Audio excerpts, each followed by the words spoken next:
Good morning students, welcome to carbon classes. आज मैं नीलम शर्मा आप लोगों के लिए लेकर आई हूँ अपने रिप्रोडक्शन चैप्टर का ही the next one topic that is female reproductive system. बहुत से लोगों को बहुत सारी कन्फ्यूजन्स की बातें दिमाग में चलती रहती हैं कि ये फीमेल रिप्रोडक्टिव सिस्टम में कौन से पार्ट्स इंक्लूडेड होते हैं या फीमेल्स में क्या होता है कि उनमें कई तरह के अलग अलग टर्म्स देखने को मिलते हैं, कई तरह के मतलब डिफरेंट थिंग्स देखने को मिलते हैं फीमेल्स में। फीमेल्स ही क्यों बेबी प्रोडक्शन करती है और मेल्स क्यों नहीं कर पाते हैं, और कई सारी बातें हैं जो फीमेल्स में बहुत ज़्यादा डिफरेंट है मेल्स से। ठीक है, तो मेल्स का जो मेल रिप्रोडक्टिव सिस्टम है वो मैंने पहले आप लोगों को बता दिया है, डिस्कस कर लिया है उसके बारे में। अब हम लोग आगे चलते हैं द फीमेल्स की ओर। फीमेल्स में हम लोग करेंगे फीमेल रिप्रोडक्टिव सिस्टम। फीमेल्स ही क्यों कैपेबल होती हैं बेबी प्रोडक्शन के लिए, ठीक है, बिकॉज उसमें कुछ स्पेशल थिंग्स मौजूद होते हैं फीमेल्स के अंदर जिसके कारण वो एबल होती हैं बेबी प्रोडक्शन के लिए। ठीक है, तो क्या थिंग्स होते हैं उनमें, आखिर ये बेबी प्रोडक्शन, ये रिप्रोडक्शन का जो मेन प्रोसेस है ये कैरी ऑन फीमेल से ही कैसे होता है, खास करके क्योंकि फीमेल्स में कुछ स्पेशलिटी हैं। क्या होते हैं स्पेशलिटीज़, वो मैं आप लोगों को अभी बताने वाली हूँ। ओके, बहुत सारे थिंग्स हैं जिसे हम लोग आज पढ़ने वाले हैं इस टॉपिक में। कुछ खास बातें अबाउट फीमेल्स, ठीक है। फीमेल्स में मेंस्ट्रुअल साइकिल क्या होता है, फीमेल्स में कैसे गेस्टेशन पीरियड रहता है, कैसे उनमें प्रेगनेंसी होता है, ये सब चीज़ आज हम लोग इस वीडियो में कवर करने वाले हैं। ठीक है, तो इसमें हम लोग सबसे पहले जानेंगे रिप्रोडक्टिव सिस्टम के बारे में कि उनके कौन कौन से ऑर्गन्स इसमें इंक्लूड होते हैं। ठीक है, और दूसरी बात कि अगर मैं बोलूँ आप लोगों से mail reproductive system and female reproductive system, तो कौन सा, विच वन इज कॉम्प्लेक्स, कौन सा कॉम्प्लेक्स होगा दोनों में, तो आप लोगों का आंसर होगा कि मे बी मेल भी हो सकता है, फीमेल भी हो सकता है, but not the true answer. क्या हुआ इसका आंसर? इसका आंसर है कि female reproductive system is more complex than male reproductive system, because कि फीमेल रिप्रोडक्टिव सिस्टम सिर्फ देखिए, मेल रिप्रोडक्टिव सिस्टम को तो हम लोग यूज़ करते हैं पढ़ाई के लिए, हमारे लिए इम्पॉर्टेंट है बिकॉज ऑफ कि उसमें स्पर्मेटोजेनेसिस होता है। ठीक है, स्पर्म बनता है उसमें, और मेल्स के जो रिप्रोडक्टिव फीचर हैं वो उससे कंट्रोल होते हैं। ठीक है, बस यही चीज़ तो है उससे रिलेटेड। बट अगर हम लोग फीमेल की बात करें तो फीमेल रिप्रोडक्टिव सिस्टम, जो सिस्टम ये पूरा हमारा है, इस सिस्टम को अभी हम लोग मेंशन करने वाले हैं कि कौन से ऑर्गन्स इसमें इंक्लूडेड है और ये क्या क्या वर्क करता है। तो फीमेल रिप्रोडक्टिव सिस्टम की अगर हम लोग बात करें तो वो सिर्फ और सिर्फ रिप्रोडक्शन से रिलेटेड टर्म नहीं करता है, उसमें और भी कई सारे काम इंक्लूडेड होते हैं। जैसे कि उसमें मतलब कि एग प्रोडक्शन तो होता ही है, इसी सिस्टम के थ्रू ना एग प्रोडक्शन होता है। नेक्स्टली अगर हम लोग बोले तो फर्टिलाइजेशन भी इसी में होता है। ठीक है, रिप्रोडक्शन का main function that is fertilisation, वो भी फीमेल रिप्रोडक्टिव सिस्टम का ही मेन पार्ट है। ठीक है, और अगर हम लोग बोलें कि बेबी का डेवलपमेंट, बेबी का मेच्योर होना, बड़ा होना, उसका डिलीवरी होना, ये सब भी फीमेल के ही ऊपर है, तो ये भी सही बात है कि नहीं? तो क्या इतना सब कुछ मेल में हो पाता है? नहीं हो पाता है, तो इसलिए तो मोर कॉम्प्लेक्स हुआ। Female reproductive system is more complex than male reproductive system. ठीक है, तो इस तरह से हम लोग इसे समझेंगे और इसे हम लोग कैरी ऑन करते हैं अपने इस वीडियो के थ्रू। और इस तरह से आप लोगों को अगर वीडियोस पसंद आए तो लाइक, शेयर एंड सब्सक्राइब करते रहिएगा। ओके, और दूसरों को भी हमारे वीडियोस को फॉलो कीजिए ताकि वो लोग भी बेनिफिटेड हो पाएँ। ओके, चलिए तो हम लोग इसे आज करते हैं क्लास 10th लेवल पर। ओके, 10th लेवल में भी आप लोगों का ये पूरा टॉपिक है, बट 12th में थोड़ा सा एक्स्ट्रा टॉपिक आपको मिलेगा पढ़ने के लिए, तो 10th में ही हम लोग थोड़ा बहुत कर लेते हैं ना, अच्छा रहेगा। हमारे एनसीईआरटी के ऊपर भी हम लोग कर लेते हैं, और थोड़ा बहुत मैं एक्स्ट्रा नॉलेज आप लोग को देना चाहूँगी, मतलब जो इम्पॉर्टेंट टर्म्स हैं। ओके, तो देखिए, तो ये सिस्टम जब हम लोग स्टार्ट करेंगे तो सबसे पहला टर्म हम लोग यूज़ करेंगे दैट इज़ कि ये सिस्टम किन किन कारणों से यूज़फुल है, किन किन कारणों से यूज़फुल है। सबसे पहला कारण इस सिस्टम का है दैट इज़ कि इस सिस्टम के थ्रू ही जो सेक्स सेल एग होता है वो प्रोड्यूस होता है। ठीक है, तो the first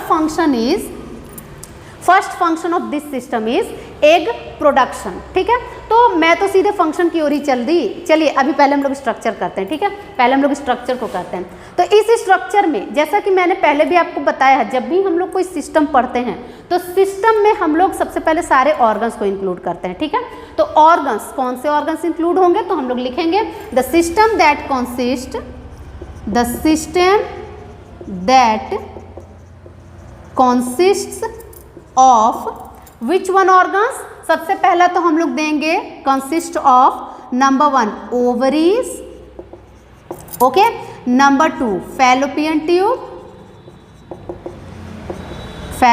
tubes, number 3 uterus, number 4 cervix, number 5 vagina.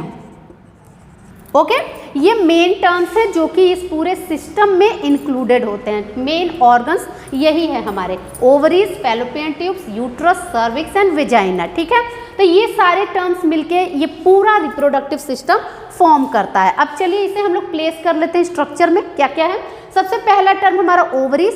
Ovaries की बात अगर हम लोग करें तो ओवरीज पेयर में होते हैं। ठीक है, पेयर्ड स्ट्रक्चर, दो होते हैं, left side and right side ovaries. तो कौन कौन सा है देखिए, ये है हमारा ओवरीज, ओवरी 1 और दिस वन इज ओवरी 2। ठीक है, ये एक ओवरी, ये दूसरा ओवरी। अब हम लोग बात करते थे फैलोपियन ट्यूब्स की। तो फैलोपियन ट्यूब्स भी नंबर में कितने हैं, अगर हम लोग बात करें पेयर और अनपेयर्ड तो आंसर है पेयर्ड। तो फैलोपियन ट्यूब्स कौन से हैं, ये वाले जो ट्यूब लाइक स्ट्रक्चर है इसे हम लोग फैलोपियन ट्यूब कहते हैं। ओके, फैलोपियन ट्यूब भी 2 है, एक लेफ्ट साइड एक right side. Okay, next one हम लोग करेंगे द यूट्रस। यूट्रस की बात करें तो ये पेयर है या अनपेयर्ड, तो ये हो जाएगा अनपेयर्ड। ओके, ओनली 1 होता है uterus, uterus is that part. Next है द सर्विक्स। सर्विक्स क्या है, सर्विक्स एक तरह से बर्थ कैनल फॉर्म करता है with the help of vagina. ठीक है, सर्विक्स बर्थ कैनल का काम करता है। सर्विक्स जो है वो कितना है, उसे भी हम लोग कहेंगे अनपेयर्ड, सर्विक्स भी अनपेयर्ड है। ठीक है, और the last one term vagina, vagina भी अनपेयर्ड पार्ट है। ठीक है, तो चलिए अब हम लोग इन सारे टर्म्स को कंप्लीट करते हैं। सारे टर्म्स को 1 बाय 1 हम लोग, सबसे पहले हम लोग फुल रिप्रोडक्टिव सिस्टम का फंक्शंस करेंगे, उसके बाद सारे पार्ट्स का एक एक करके फंक्शंस हम लोग करेंगे। ओके, तो देखिए फुल रिप्रोडक्टिव सिस्टम की अगर हम लोग बात करें तो इसका फंक्शंस क्या क्या होगा। इसका फंक्शंस होगा, जैसा कि मैंने आपको बताया, एक फीमेल रिप्रोडक्टिव सिस्टम बहुत ही ज़्यादा कॉम्प्लेक्स होता है, बिकॉज ये कई तरह के फंक्शंस को अपने अंदर कैरी किए रहता है। तो वो फंक्शंस क्या हो गए, सबसे पहला फंक्शन अगर हम लोग बोलें तो ovum production, number 1 function ovum production. Number 2 function अगर हम लोग बात करें तो फर्टिलाइजेशन। ओके, और नंबर 3 फंक्शन की अगर हम लोग बात करें तो development of baby. Okay, baby development.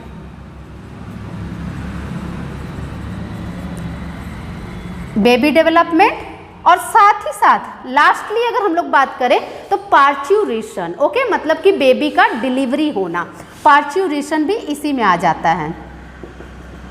तो ये सारे फंक्शंस कौन कैरी ऑन करता है, तो ये सारे functions carry on only and only female reproductive system कर सकता है, क्योंकि उसी के पास एबिलिटी है, उसी के पास वो सारे ऑर्गन्स मौजूद है जो इन कामों को कंप्लीट करने में मदद करेगा। ठीक है, और वो ऑर्गन्स कौन से हैं, just ovaries, fallopian tubes, uterus, cervix and vagina. ठीक है, तो इन सबको अब हम लोग मेंशन करते हैं कि किस तरह से ये वर्क करता है। ओके, क्वांटिटी तो मैंने आपको पहले ही बता दी है, अब उसका फंक्शंस बताती हूँ कि कहाँ पर क्या फंक्शन होता है। ठीक है, तो देखिए ये ऑल ओवर फंक्शन है हमारे पूरे रिप्रोडक्टिव सिस्टम का। चलिए अब हम लोग द फर्स्ट वन टॉपिक करते हैं, ओवम, ये ओवरीज। ओवरीज को अगर हम लोग लें, ओवरी एक तरह से बैग लाइक स्ट्रक्चर होता है। ठीक है, बैग लाइक स्ट्रक्चर, और main site for ovum production होता है। क्या होता है, बैग लाइक स्ट्रक्चर। ठीक है, नंबर 2 पेयर्ड। ठीक है, नंबर 3 हम लोग क्या करेंगे, site for ovum production. Okay, site for ovum production as well as some hormones production. ठीक है, ओवरीज ही है जो हार्मोन्स का भी प्रोडक्शन करता है। तो कौन कौन से हार्मोन्स है ये भी हम लोग कर लेते हैं। सम हॉर्मोन्स प्रोडक्शन। अब ये हॉर्मोन्स कौन से हैं? नंबर 1 ईस्ट्रोजन, ठीक है, और नंबर 2 प्रोजेस्टेरॉन, ठीक है, प्रोजेस्टेरॉन। तो ये 2 मेन हॉर्मोन्स है, और भी होते हैं, उन्हें अभी आप लोगों को जरूरी नहीं है करना, ठीक है। तो देखिए, तो बात क्या है यहाँ पे, साइट फॉर ओवम प्रोडक्शन की अगर हम लोग बात करें तो साइट फॉर ओवम प्रोडक्शन कब होता है, ठीक है। सबसे पहली बात कि आप लोगों को ये भी तो नॉलेज होना चाहिए कि ओवम प्रोडक्शन होता है ओवरीज में, लेकिन ये कब होता है और कब ये मेच्योर होता है, कब ये कैपेबल होता है बेबी प्रोडक्शन के लिए, ठीक है। तो इसका आंसर है, मैं इसे भी आप लोगों को डिटेल बताना चाहूँगी अपने इस वीडियो में, ताकि आप लोग ज़्यादा से ज़्यादा लाइक करें इस टॉपिक को। आप लोगों को बहुत सारे डाउट्स रहते हैं इस टॉपिक को लेकर के कि आखिर कब ये बेबी प्रोडक्शन बहुत ज़्यादा एक्टिव होता है, ये प्रोसेस कब, कौन से समय। तो द आंसर शुड बी कि हमारे अंदर मतलब फीमेल्स के अंदर क्या होता है, एक पूरा साइकिल चलता है जिसे हम लोग कहते हैं मेंस्ट्रुअल साइकिल, ठीक है। मेंस्ट्रुअल साइकिल एक चलता है, उसे हम लोग अभी डिस्कस करेंगे जब हम लोग फर्टिलाइजेशन का टॉपिक करेंगे, उसे भी मैं बताऊंगी अभी। और फिलहाल के लिए मैं बता रही हूँ आप लोगों को कि जो साइकिल चलता है उस साइकिल को चलाने के लिए सबसे पहले हमारे अंदर ऑलरेडी कई सारे एग्स बन चुके हैं, ठीक है। हमारे अंदर कई सारे एग्स बचपन में ही, जब हम लोग जन्म भी नहीं लिए रहते हैं, 7th मंथ ऑफ प्रेगनेंसी में ही हमारा एग्स बन चुका है ओवरीज में, ठीक है। बट वो एग्स मेच्योर्ड नहीं है, उसे हम लोग प्राइमरी एग्स कहते हैं, मतलब कि बहुत लो टाइप ऑफ एग्स वो होते हैं, कई सारे एग्स होते हैं। बट जब हमारा एज ऑफ प्यूबर्टी आ जाता है, मतलब फीमेल्स में जब age of puberty 12 to 14 years आ जाता है, तब क्या होता है कि one of each ovary releases 1 egg at a time at every month, ठीक है। हमारे अंदर हर मंथ में मतलब 28 to 30 डेज का पीरियड होता है, उसमें क्या होता है कि एक एग मेच्योर होके रिलीज होता है, ठीक है। ओनली 1 एग, कौन से ओवरी से, या तो लेफ्ट ओवरी से या तो राइट ओवरी से, ठीक है। किसी एक ओवरी से हर मंथ एक एग मेच्योर होकर रिलीज होता है, ठीक है। और वो जब एग बनता है, जब वो मेच्योर होता है, तो उसे मेच्योर होने में टोटल 14 डेज का टाइम लगता है, ठीक है। तो जब 14 डेज का टाइम लगता है तो 14th डे उसका फर्टाइल डे होता है, ठीक है। उस एग का फर्टाइल डे कौन सा डे होता है? 14th डे होता है, ठीक है। तो इसे मैं आपको डिटेल समझा रही हूँ by the written work, okay. देखिए, साइट फॉर ओवम प्रोडक्शन, इसे हम लोग लेकर चलते हैं, ठीक है। साइट फॉर ओवम प्रोडक्शन हमारा ओवरीज है, यहाँ पे हमारे एम्ब्रॉयनिक स्टेज में, ठीक है, एम्ब्रॉयनिक स्टेज में मेनी एग्स फॉर्म, ठीक है। एम्ब्रॉयनिक स्टेज मतलब 7th मंथ में, ठीक है, 7th मंथ में क्या होता है, मेनी एग्स फॉर्म्ड होता है, ठीक है। कई एग्स बन चुके हैं, बट उन एग्स को अब जरूरत है मेच्योर होने की, जो कि कब आएगा उसका मेच्योरिटी, जब बेबी जन्म ले लेगी लड़की, उसके बाद वो 12 से 14 साल की एज में पहुंचेगी तब। अब क्या होगा, eight the time of puberty, मतलब 12 to 14 ईयर्स, क्या होगा इस टाइम हर मंथ वो एग्स, वो जो मेनी एग्स बने थे ना, मे बी कि उसमें कई सारे एग्स डेड भी हो जाते हैं, बचपन से आगे बढ़ते बढ़ते कई सारे एग्स डेड भी हो जाते हैं। जरूरी तो नहीं है कि अगर 1000 एग्स फॉर्म हो तो 1000 बार वो ये फर्टिलाइजेशन के लिए तैयार होगा, ऐसा जरूरी नहीं है, ठीक है। होता क्या है कि ये 12 से 14 ईयर्स के एज में जब लड़की पहुंचती है तो उनका एक साइकिल स्टार्ट हो जाता है बॉडी के अंदर। तो उस साइकिल में ईच मंथ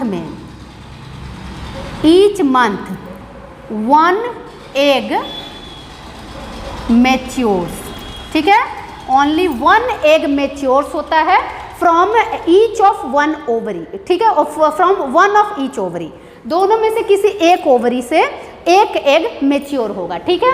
और उसके बाद जब ये एग मेच्योर होगा तो इस एग को पूरी तरह से डेवलप करने में 14 दिन का टाइम लगेगा, ठीक है।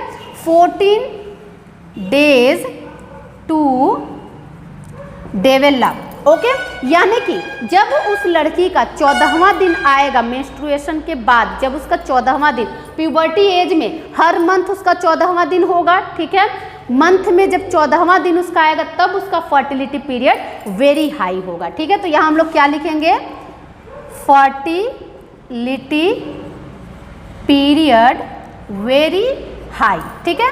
इस तरह से हम लोग समझेंगे तो पूरा टर्म आप लोगों को क्लियर कट समझ में आ गया होगा कि फर्टिलिटी पीरियड कब सबसे ज्यादा होता है, ठीक है। ये कहाँ पर होता है ये प्रोसेस, तो ओवरी में होता है, ठीक है। अब हम लोग तो नेक्स्ट वन करेंगे सम हार्मोन प्रोडक्शन। तो हार्मोन में ईस्ट्रोजन एंड प्रोजेस्टेरोन, दो हार्मोन है। ईस्ट्रोजन क्या करता है, ओवरीज ये एग्स के डेवलपमेंट में हेल्प करता है, और प्रोजेस्टेरोन क्या करता है, प्रोजेस्टेरोन जो फर्दर डेवलपमेंट होगा ना बॉडी में, फर्दर जो होते हैं और भी सेकेंडरी सेक्सुअल कैरेक्टरिस्टिक्स, उन सबको बढ़ावा देने में मदद करता है, ठीक है। और प्रोजेस्टेरोन का द मेन वर्क है दैट इज मेंस्ट्रुएशन साइकिल को कंट्रोल करना, ओके। प्रोजेस्टेरोन, हमारा जो प्रोजेस्टेरोन हार्मोन होता है वो एक्चुअली में वर्क क्या करता है, एंडोमेट्रियम के वाल को थिक करने का काम करता है, ठीक है। इसे भी मैं अलग से लिख देती हूँ, प्रोजेस्टेरोन का वर्क, प्रोजेस्टेरोन एंडोमेट्रियम वाल थिकेंस बाय दिस हार्मोन, ठीक है। होता क्या है कि ये जो प्रोजेस्टेरोन है ये एवरी मंथ रिलीज होता है, बनता है हमारे बॉडी में, और बन करके हमारा जो यूट्रस है, यूट्रस के इनर वाल को, इसको थिक बनाता है, ओके, थिक बनाता है। क्यों थिक बनाता है, ये थिक बनाता है इसलिए कि अगर हमारे अंदर फर्टिलाइजेशन हो जाए तो हमारा जो बेबी बनेगा उस बेबी को सेफ्टी से इम्प्लांट करने के लिए, ठीक है। जैसे कि मैं अभी आपको बताती हूँ, देखिए यहाँ पे हमारा बेबी बनेगा, ठीक है। बेबी बनेगा तो बेबी को आकर के इम्प्लांट होना रहता है। मैंने अपने लास्ट वीडियो में आपको बताया है इम्प्लांटेशन टॉपिक, इम्प्लांट होना रहता है, एक जगह आके फिक्स होना रहता है। तो वो जगह उसको स्वीटेबल मिलेगा तभी तो वो फिक्स होगा, और वो स्वीटेबल जगह बनाने का काम कौन करता है, द प्रोजेस्टेरोन हार्मोन करता है, ठीक है। और ये प्रोजेस्टेरोन हार्मोन कब ये वर्क करता है, at the time of our starting stage of menstruation, ठीक है। जो मंथ का स्टार्टिंग हुआ ना, जब ओवम रिलीज हुआ, ओवम रिलीज हुआ तभी से वो भी अपना तैयारी शुरू कर दिया कि हो सकता है कि बेबी बने, हो सकता है कि बेबी बने, तो बेबी बनेगा तो उसके लिए जल्दी से बेड तो तैयार करना होगा उस बेबी को रखने के लिए, तो इसके लिए वो तैयारी स्टार्ट कर देता है, इनर वाल को थिक बनाने लगता है। लेकिन यही in the case of degeneration, जब उस बेबी का फर्टिलाइजेशन नहीं हो पाता है, ये ओवम जब फर्टिलाइज नहीं हो पाएगा तो क्या प्रॉब्लम होगा, तभी हमारा मेंस्ट्रुएशन स्टार्ट हो जाता है। चलिए इसे भी मैं अभी मेंशन करती हूँ। तो यहाँ हमारा ओवरी वाला टॉपिक तो क्लियर है, ovary site of ovum production, और the next one hormone production, ठीक है, यहाँ तक हो गया। द नेक्स्ट वन टॉपिक, अब हम लोग करते हैं द फैलोपियन ट्यूब्स। देखिए फैलोपियन ट्यूब्स में क्या होता है, ट्यूब्स की बात अगर हम लोग करें तो सबसे पहले कि मैं आप लोग को ऑलरेडी बता चुकी हूँ, tubes, fallopian tubes, site for क्या है, site for fertilisation of the zygote, ठीक है, site for fertilisation of gametes, ठीक है। क्या है, यही वो जगह है जहां पे फर्टिलाइजेशन ऑफ गैमेट्स होता है। तो कैसे होता है, क्योंकि यही वो स्पेशलाइज्ड जगह जहाँ पे स्पर्म एंड ओवम एक दूसरे से मिलते हैं, ठीक है। तो पहले हम लोग ये तो सोचे कि आखिर यहीं पर क्यों मिलता है, कहीं और क्यों नहीं मिलता है, बिकॉज हमारा जो स्पर्म होता है, स्पर्म के बारे में मैंने आपको बताया कि वो मोटाइल होता है, और ओवम के बारे में मैंने आपको पहले भी बताया कि वो नॉन मोटाइल होता है, ठीक है। तो ओवम जो कि ओवरी से रिलीज होगी, ठीक है, ओवरी से रिलीज होगी ये ओवम, ये जा रही है ऊपर, ठीक है, ये ऊपर जा रही है। तो इसका क्या होता है ना कि ये सिंस कि नॉन मोटाइल होता है, इसे फिम्ब्री नाम के पार्ट से कैच किया जाता है, ठीक है। फैलोपियन ट्यूब में उसका एंड फिम्ब्री नाम से जाना जाता है। क्या नाम से जाना जाता है, that is called fimbriae. Fimbriae क्या है, फिंगर लाइक स्ट्रक्चर से, ठीक है। कैसा है, फिंगर लाइक स्ट्रक्चर से वो एग को कैच करेगा, ठीक है। ओवरी छोड़ेगी और वो उसको कैच करेगा, कैच करके वो कहाँ भेज देगा, फैलोपियन ट्यूब में भेज देगा। तो क्या होगा कि ये एग जब फैलोपियन ट्यूब में जाएगा तो वो एग तो नॉन मोटाइल है, तो उसको मोटिलिटी के लिए वहाँ कुछ स्पेशलाइज्ड टिश्यूज होते हैं, ठीक है, कुछ स्पेशलाइज्ड सिलिएटेड टिश्यूज होते हैं जो उसको हेल्प करते हैं मोटिलिटी देने के लिए। तो इसलिए वो तो ज़्यादा दूर तो नहीं ना जा पाएगी, इसीलिए वहाँ तक स्पर्म को आना पड़ता है, ठीक है। तो यहाँ से जब स्पर्म इन करता है तो वो पहुँचता है यहाँ पे और यहाँ पे जाके वो जाइगोट बना देता है, मतलब फर्टिलाइजेशन कर देता है, ठीक है। तो यही वो रीजन है कि फैलोपियन ट्यूब में ही उसका फॉर्मेशन होता है because of non motility of ovum and motility of sperm, ठीक है, ये हो गया। अब दूसरी बात हम लोग क्या जानेंगे कि फैलोपियन ट्यूब्स अगर रिमूव कर दिया जाता है किसी बॉडी में, जैसा कि मैंने आपको वास डिफरेंस का टॉपिक बताया था, वासेक्टोमी कहलाता है, वैसे भी अगर फैलोपियन ट्यूब को रिमूव किया जाएगा तो इसे हम लोग ट्यूबेक्टोमी कहते हैं, ठीक है। नसबंदी, महिला नसबंदी ट्यूबेक्टोमी कहा जाता है, removal of fallopian tube, okay. इस तरह से हम लोग जानेंगे ये टॉपिक। नेक्स्टली हम लोग और क्या जानेंगे, अगर यहाँ पे बेबी डेवलपमेंट नहीं हुआ, अगर यहाँ फर्टिलाइजेशन नहीं हुआ तो क्या होगा आगे का टर्म, आगे का टर्म हो जाएगा that is menstruation, menstruation, okay. Menstruation क्या है, डिटैचमेंट ऑफ एंडोमेट्रियम वाल अलोंग विथ ब्लड वेजल्स। क्या होता है कि जैसे ही बेबी का फॉर्मेशन नहीं हुआ, फर्टिलाइजेशन नहीं हुआ, तो क्या होता है कि वो egg along with endometrium walls cut के ब्लड के रूप में, ब्लीडिंग के रूप में निकलने लगता है बॉडी से, ठीक है। तो ये जो प्रोसेस होता है, इसी प्रोसेस को हम लोग मेंस्ट्रुएशन कहते हैं, ठीक है। और उसमें क्या होगा प्रॉब्लम ये होगा कि उसमें जो हमारा एंडोमेट्रियम वॉल बना था, जो किसने बनाया था, प्रोजेस्टेरोन हार्मोन ने बनाया था, वो एंडोमेट्रियम वॉल को निकलना पड़ेगा क्योंकि वहाँ पे खाली जगह बनाना है, फिर से नॉर्मल करना है, फिर अगले मंथ ये साइकिल स्टार्ट होगा, ठीक है। तो इस तरह से मेंस्ट्रुएशन प्रोसेस यहाँ पे कंप्लीट होता है, ओके। मेंस्ट्रुएशन में डेफिनेशंस आप लोग अपने बुक्स में देख लीजिएगा, जो मैंने बताया उसी हिसाब से होगा इसका डेफिनेशन कि bleeding along with ovum, dead ovum cells and endometrium walls, ठीक है। ये सब टॉपिक्स इसमें इंक्लूडेड होगा। नेक्स्ट टर्म हम लोग करेंगे दैट इज यूट्रस। यूट्रस के बारे में क्या है term, the bag like structure, कैसा है, लार्ज बैग लाइक स्ट्रक्चर है, for large bag like structure for implantation of embryo and baby development, ठीक है। बैग लाइक स्ट्रक्चर है और बेबी डेवलपमेंट के लिए भी ये हेल्पफुल है। नेक्स्ट वन है द सर्विक्स। सर्विक्स क्या है, इसे हम लोग कहते हैं बर्थ कैनल, ठीक है, बर्थ कैनल। और द वेजाइना, वेजाइना क्या है, vagina is required for insemination, ठीक है, फॉर इंसेमिनेशन, ठीक है। सेमेन का पासिंग वेजाइना से ही होता है, इसलिए वेजाइना भी बहुत जरूरी टर्म है। और साथ ही साथ ये किसके लिए जरूरी है, ये जरूरी है बेबी डिलीवरी के लिए, ठीक है, बेबी डिलीवरी, ठीक है। इन दो कामों के लिए वेजाइना की भी जरूरत होती है। तो इस तरह से हम लोग ये पूरे टर्म्स को समझेंगे।